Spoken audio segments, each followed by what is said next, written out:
So my topic today is post-COVID Christian.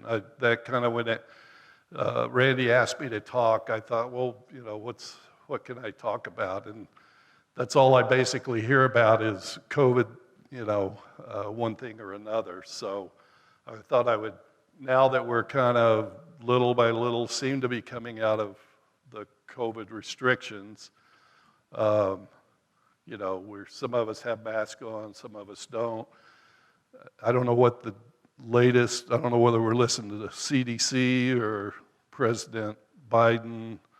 One says, I think we can take them off if we're vaccinated. Biden says we should wear them to be patriotic. So I don't know where that came from. But I guess that's what we're doing. So whatever you feel comfortable with, I'm okay with that as well. I've been vaccinated, so you can't hurt me now. So I'm in a good place. So anyway, but as you all know, this last year and a half, we've all been our lives have changed. It just seems like, for one thing, we noticed how fragile our lives can be. We lost a lot of people initially, and thankfully we've got a virus or a vaccine that seems to be dealing with the virus. So little by little, we're kind of getting back to some sense of normalcy. We have more people here than we would typically have. So that's good. People are feeling comfortable to come back into the church. So I don't know, just kind of going back memory lane a little bit, maybe a year back. Does anybody remember the term 15 days to flatten the curve? So, and this is like a scene out of Groundhog Day. I don't know if any of you've seen that movie, but he just keeps living the same day over and over again, and he's the only one that knows he's doing it, and so he just keeps toying with it, and it's almost kind of got that comical sense to it that, here we are, well, it's day 365, and we're still in the 15-day flatten the curve. The other thing is Fauci, bless his heart, he's kind of a typical bureaucrat that's kind of stepping in it everywhere he turns, and he had the good fortune to be kind of directed by President Trump initially, and now he's trying to find his way back into the good graces of the other group that's running things. And I think if you look at him and others that are in the bureaucracy, everybody's just kind of trying to cover themselves, cover their rear ends. And you look at all the different states. People are moving from California to Florida to Texas to wherever, Montana, Idaho. I don't know what is going to come of all of that. People are, we've got governors in one state that won't let people buy paint or mow their lawn. And God, they're tyrannical about some of the rules they put in place for us. And it's like we've got a state here in California where we're just, I don't know about you, but I've kind of started getting on with my life. I think the first couple of weeks I worked out of my home and eventually started sneaking out to the office and, kind of seeing other people driving around and stuff. But, you try to live in your community or your society, and it's just, there's just so much misinformation. It's actually, there was one situation where they said, I heard somebody say you're a murderer if you don't wear your mask. So, I guess this picture kind of depicts this new normal that we're, now. Oh, the other thing, when as soon as the vaccine gets here, we'll all get back to normal. That was kind of what we were shooting for after the 15-day, after the, Fauci don't wear a mask, and then wear a mask. And So anyway, you know, you all know what's going. You've seen it all, just like I've seen it all. You know, now everybody's trying to define what the new normal is, and all the politicians and bureaucrats are kind of scrambling to try and get out in front of what the new situation's going to be, so that they can say they led us to, you know, where we're at. So, but to me, it seems like there's opportunists out there, you know, that are kind of taking advantage of the situation. I mean, with the government's kind of intervention into our lives for our own goods has seemed to morph into a more kind of a heavy-handed control of, you know, what's appropriate behavior, what's not appropriate. They're giving us, you know, there's political correctness that's supposed to guide our thinking and how we go about living our lives in this, you know, free America that we live in. It seems like, you know, right now sometimes it seems to me they're trying to make up down and down up and good evil and evil good. What used to be our cultural norms now are being changed and regulated. We used to be able to shake hands, share hugs, meet in large groups, have family gatherings. It's just, you know, depending on which jurisdiction you go to, there's different rules that's guiding all of that. So that's the world we live in today. I mean, we've had, in the midst of all of this, we've had political upheaval. You know, it seems like all there's a group, you know, our traditions, our history, our beliefs are all being challenged.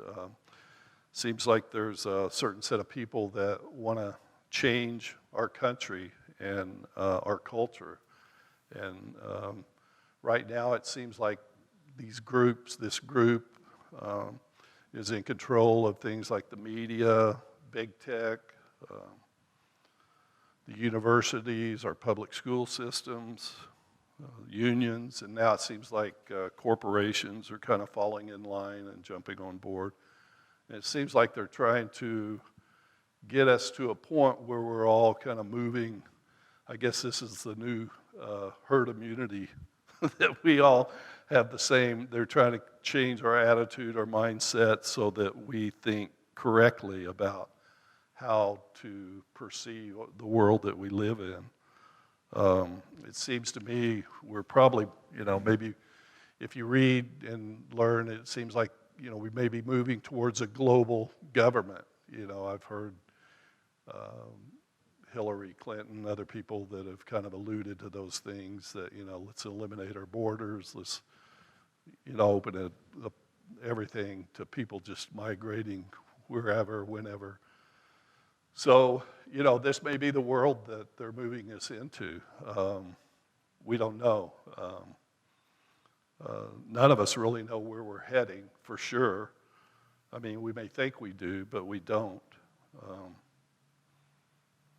So that's kind of the state of affairs from my perspective in the world I live in today.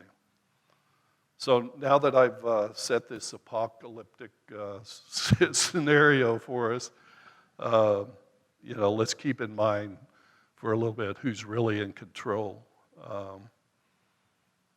You know, Jesus would tell his disciples, don't be afraid, take courage. You know, and those were in situations where, you know, the death was almost imminent. It was, you know, their danger was right there with them. And he always collected himself and says, don't be afraid. Because he knew something, something that I forget on a regular basis. So anyway, at this point, I want to kind of shift gears, because I want to kind of put, you know, you guys can take a deep breath. Maybe I'll take a deep breath. That might even be better. But and remind ourselves of who we are and what we're doing here. There's a verse, 1 Corinthians, I want to go there first, chapter 15, verses 42 through 49. And it says, So it will be in the resurrection of the dead, the body that is sown is perishable, it is raised imperishable. It is sown in dishonor, it is raised in glory. It is sown in weakness, it is raised in power. It is sown a natural body, it is raised a spiritual body. If there is a natural body, there is also a spiritual body. So it is written. The first man, Adam, became a living being. The last Adam, and that's Jesus, a life-giving spirit. The spiritual did not come first, but the natural. And after that, the spirit. The first man was of the dust of the earth, and the second man is of heaven. As was the earthly man, so are those who are of the earth. And as is the heavenly man, so also are those who are of heaven. And just as we have been born the image of the earthly man, so we shall bear the image of the heavenly man. And also I want to go to Romans 8:29, where it says, For those whom he foreknew, he also predestined to be conformed to the image of his Son, in order that he, that being Jesus, might be the first among many brothers. And then finally, 1 John 3:1-3, one of my favorite. See what great love the Father has lavished on us, that we should be called children of God. And that is what we are. The reason the world does not know us is that he did not know him. Dear friends, now we are children of God, and what we will be has not yet been made known. But we know that when Christ appears, we shall be like him. For we shall see him as he is. All who have this hope in him purify themselves just as he is pure. So, the way I understand this, and this is, I don't know how you might think about it, but we will be transformed into the image of the heavenly man. And that's Jesus. And number two, Jesus is the firstborn of many brothers. That's you and me. When Christ appears, we will be like him. Ergo, we are children of God. Therefore, we will be God's. Can this be true? Is it possible that we're being transformed into the children of God? That it seems to be logical. I mean, to me, if I read these verses and I connect the dots, the logical conclusion based on these scriptures, if it is true, then this opens up a whole bunch of questions for me. When we're fully transformed, will I be able to speak a tree into existence? Will I be able to speak the world into existence, a universe even?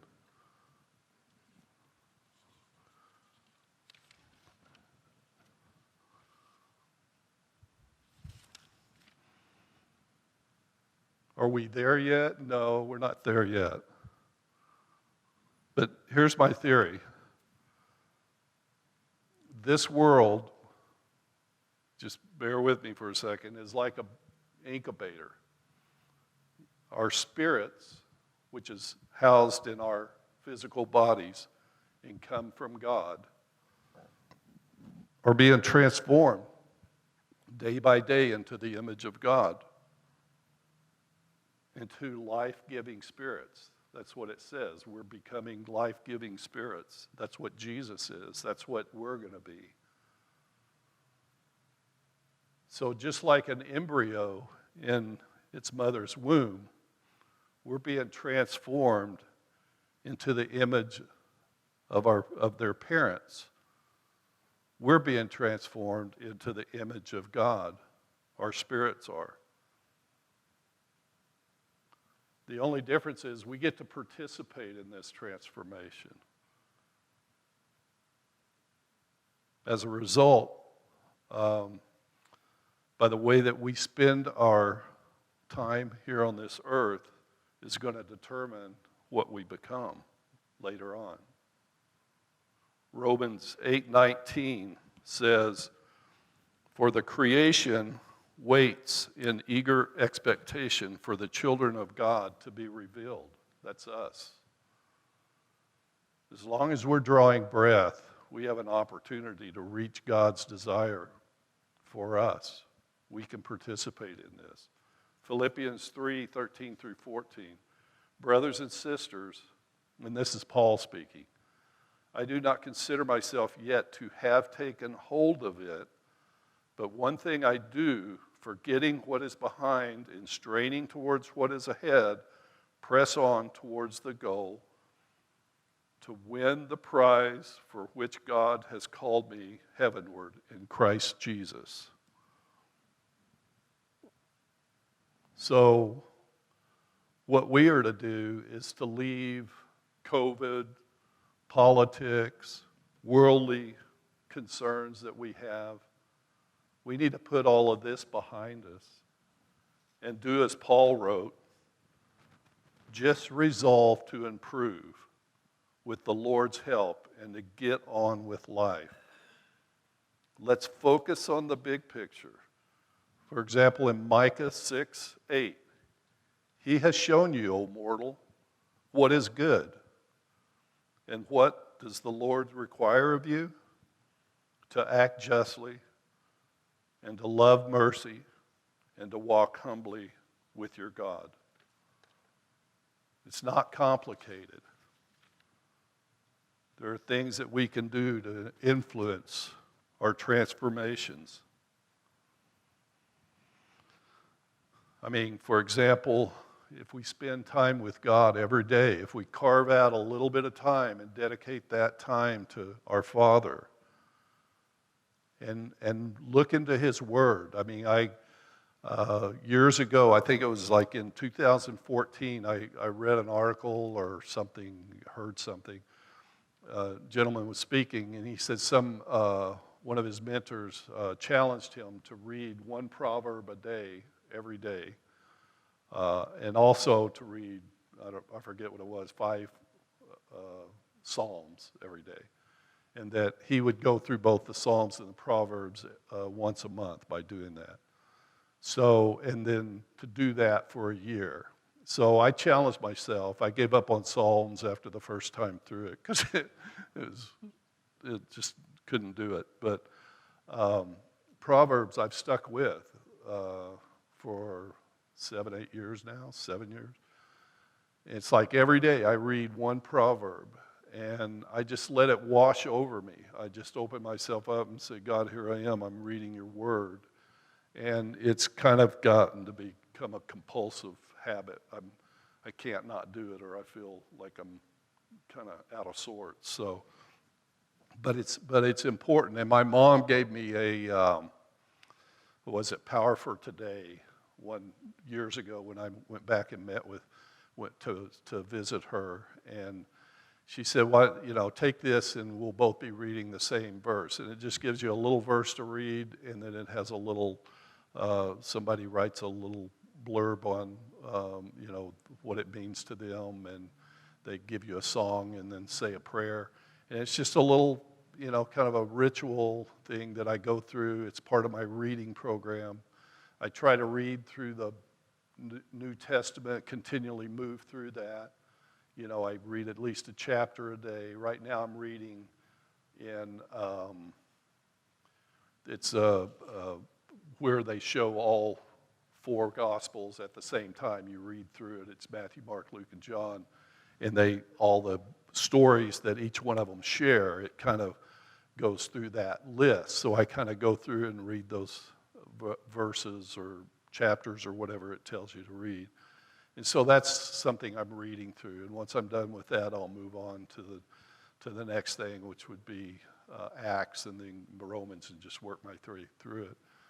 I do the same thing in the Old Testament, just one chapter. Right now I'm in Song of Solomon. I just finished Ecclesiastes, but just one chapter a day. And it takes me like 45 minutes, but it's time that I do in the morning, and it's helpful. It's meaningful to me.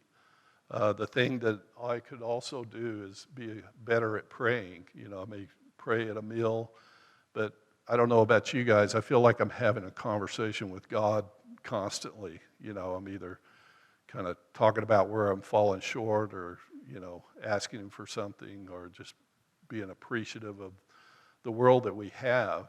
When I was 18, I had what I felt was, I thought I was on the verge of dying, and the thing that went through my heart was, boy, I was so disappointed in what I'd done with my life at that point.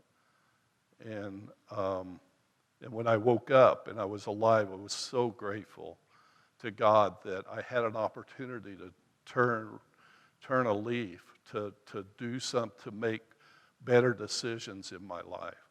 And I was so blessed and felt so blessed. And, fast forward 50 years now, I'm still confronted with my human shortcomings, with my human condition.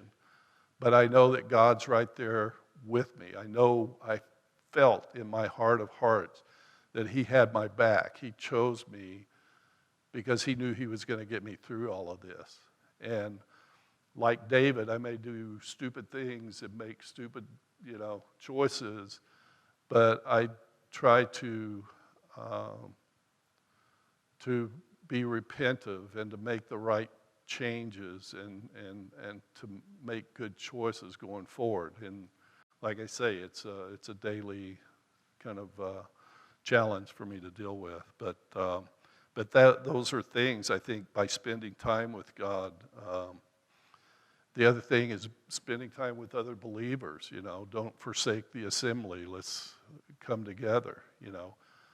We have a small group on Wednesdays that Justin goes through and gives a great little presentation on some portion of the Bible that he selected, and we have discussions. Same thing with Steve. Sunday morning I get, we're in Hebrews 3 right now, and Steve has a great knowledge of the Bible and puts a lot of thought into it, and I learn from all of these things, and I think it's just a matter of getting a little traction, getting a foothold, starting to spend time committed to that part of our lives, our spiritual lives. It's completely different than what's going on in this world that we're in right now, this physical world. So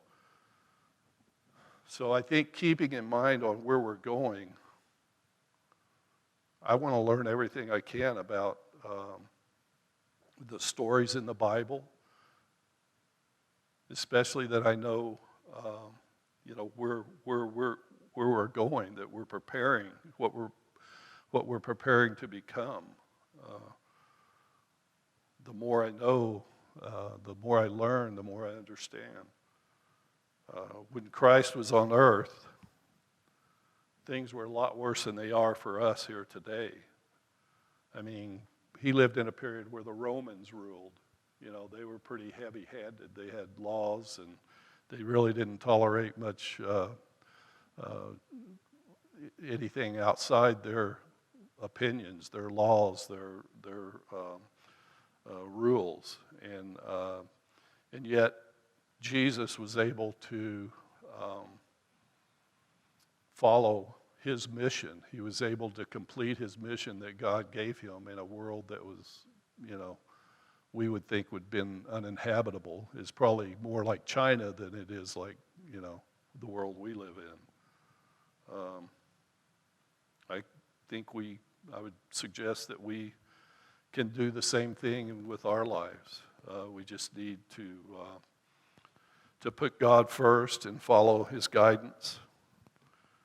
We do this by reading the Word, learning His commands, making them a priority in our lives. Then no matter what happens in our lives, we'll be covered by the saving grace of Jesus Christ. So I hope something good has come out of this. That's basically my opinion about where we're at with COVID and the world of politics and the world that I live in. I'm thankful that I still have an opportunity to maintain and develop a relationship with God, and I just pray that we'll all encourage each other to do the same.